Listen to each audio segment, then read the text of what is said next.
আমরা অনেক সময় একে অন্যকে ইগনোর করি।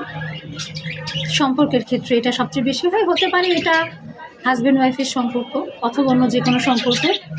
আমরা মনে করি যে তাকে ইগনোর করলে মনে হয় আমি বড় হয়ে গেলাম।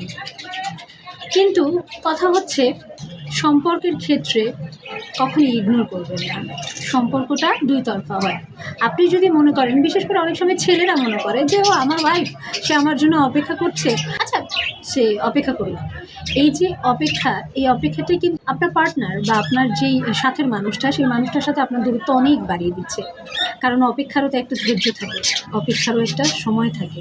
একটা মানুষ দিনের পর দিন যখন অবজ্ঞা পাবে, একটা মানুষ দিনের পর দিন যখন তখন কিন্তু সেই মানুষটার ধৈর্য আর থাকবে না। একটা সময় শেষ হয়ে যাবে ধৈর্য। একটা সময়ে এই মানুষটাই, যেই মানুষটাকে আপনি প্রতিনিয়ত অবহেলা করেছেন, ইগনোর করেছেন, এই মানুষটা একা থাকা শিখে যাবে, অথবা সে অন্য কাউকে খুঁজে নেবে তার সঙ্গী হিসেবে, অথবা সে নিজের মতো নিজে ভালো থাকার চেষ্টা করবে এবং কোথায় আনন্দ পেলে সে ভালো থাকে সে ওই জায়গাটাকে চুজ করে নেবে। তাই সম্পর্কের ক্ষেত্রে কখনো কাউকে ইগনোর করবেন না।